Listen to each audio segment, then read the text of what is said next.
went to my library book sale recently and I got a ton of books, more than I should have. I came out with like two of these huge boxes. They always seem to be wine boxes that I don't know. But I got a lot of stuff. It was really cheap. I always go there 3 times a year. I recommend you look to see if your local library has library book sales because the ones I have been to are always awesome. So I'll start out with fiction, and I'll start out with The Omnivore's Dilemma by Michael Pollan. Right, this isn't fiction, but anyways, it's perks. Um, and I'm a vegetarian, and I like to read up on food and like give me motivation for eating healthy. So there's that. I got The Book Thief by Marcus Zuzak. I've been meaning to read it. Seems like everybody has read it, but I'm finally going to read it, so I'm excited about that. It's set during World War II in Nazi Germany, so that sounds cool, and I think it has a lot to do with books, which I love, so I should enjoy. Slaughterhouse-5 by Kurt Vonnegut Jr., and I have been meaning to read this forever, but I haven't been able to find it. It sounds really cool. It's set during a war, maybe World War II, and I think there's a lot of flashbacks and stuff, and there's a different planet in here, and he visits that, and it just sounds cool, and I'm going to read it soon, and I'll be very excited to see it. Donna Floor and Her Two Husbands by George Amato, and it sounds very magical realism-y from what I've heard of it. It's, I think, about a woman whose husband dies, and she remarries later, but she kind of misses her first husband. That's my cat. She misses her first husband. I think it's more physically that she does, and so I think it's kind of, she is somehow like the ghost of her first husband comes back or whatever, and it's, I guess, her love for these two husbands. One is more of a physical love, the other is, I guess, spiritual. And I don't know, it just sounds cool. I've been meaning to read something by this author for a long time, so I'm excited. Next is Life with Father by Clarence Day, and I have seen the movie of this. It's not my favorite. It has William Powell, who I adore, but I don't know, I just didn't care for it. It's illustrated. There's the Eiffel Tower. My aunt recommended me to watch, and so I think the movie is one of her favorites, so I'm thinking of getting this for her for Christmas. So early Christmas. I already got my Christmas present. It's only January, so Wind, Sand, and Stars by Antoine de Saint-Exupéry. I'm not sure about the pronunciation, but he wrote The Little Prince, which I have yet to read, but I'm going to very soon because it's supposed to be awesome, and I've like seen quotes and stuff from it, but I haven't heard as much about Wind, Sand, and Stars, which I believe is about a guy flying a plane and the plane crashes in the desert or something like that. I could be wrong, but either way, I'm going to read it and find out. Next, My Sister's Hand in Mine, which is the collected works of Jane Bowles, who I've never heard of, but it has an introduction by Truman Capote, and it sounds cool. Got a lot of praise on the back, so that's cool. The Squire by Enid Bagnold.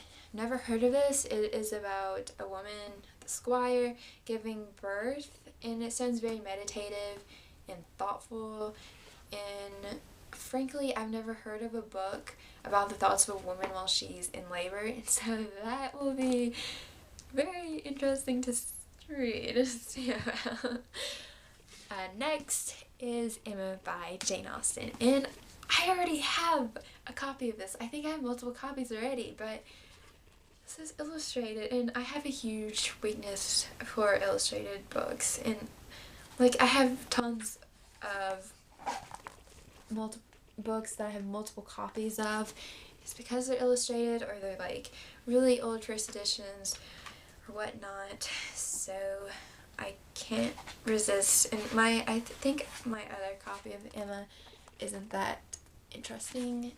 And plus this is like, I don't know why, I like old books that used to be part of a library, and this has that, so I'm excited.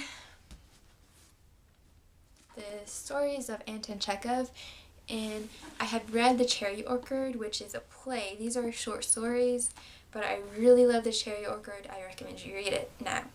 But so I'm gonna read this. The Wild Bunch by Ernest Haycox.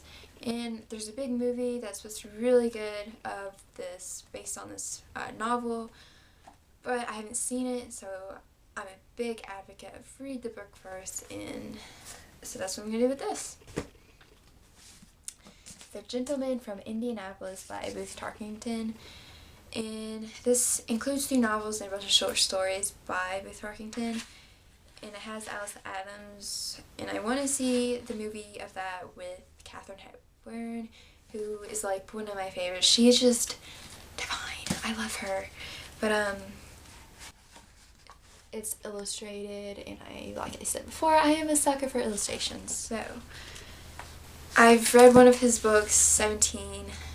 I wouldn't recommend you read it, but I'm hoping that some of his other stuff is a lot better. So The Last Picture Show by Larry McMurtry. I have seen the movie for this. It is awesome. See the movie even if you haven't read the book.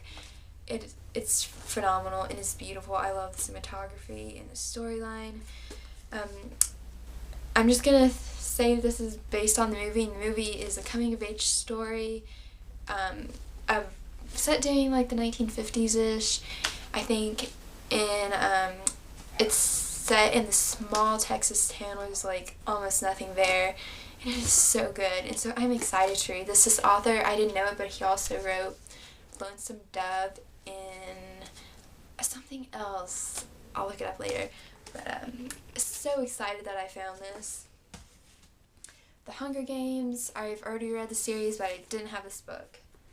So, Les Miserables by Victor Hugo. And this is illustrated. There's a picture of Victor Hugo, in case you didn't know what he looks like. It has like some sketches of them and like scenes from plays or movies. I've started reading this like December-ish because my parents wanted to see the movie when it came out, and I checked it out from the library, but I did not like the edition. Like, I need some footnotes, honestly. I'm not that familiar with French history. I know I should be because I'm really into French. Next, I got All Hallows Eve by Charles Williams. It has an introduction by T.S. Eliot, so I was immediately hooked. I've looked it up since then, and it seems like it has ghosts in it, but it's not a ghost story. It's very realistically portrayed, I guess. It can't be categorized as fantasy or a ghost story, but it has those elements of it. So I'm excited to read it. Sounds cool. Wings of the Dove by Henry Adams. Henry James. Did I say Henry Adams? I'm sorry. So I got this. I'm not that sure what it's about. I think it's about an heiress who helps this couple that's in love, but there's like some problem that they can't be together. It's like Rosemary's Baby by Irva Levin. I haven't seen the movie, so I'm going to read the book. This should be cool, an experience. I don't know. It was 50 cents. You can't beat 50 cents. 9 Stories by J.D. Salinger, and I've read The Catcher in the Rye. I really liked it, and so I'm going to read some more of his stuff because, I don't know, it's kind of sad that a lot of authors' works, you only read the one big work and like none of their other stuff is ever given any attention. So, I'm gonna read this.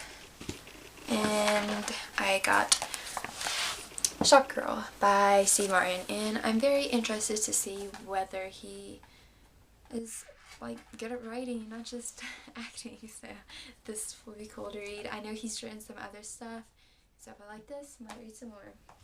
I also got the vintage books. See here, they are Cranford by Elizabeth Gaskell, The Woman in White by Wilkie Collins, and The Wonderful Evelina by Frances Burney, which is one of my favorite novels and you should read.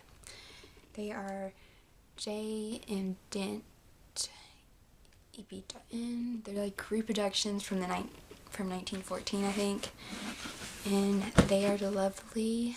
Let's see, I'll show you the inside.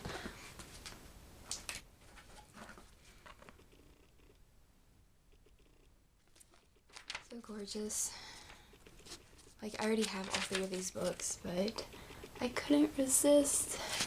The illustrations are beautiful, and they're gonna look beautiful on my shelves too. So that's my book haul. I hope you like it. Come back again and visit me.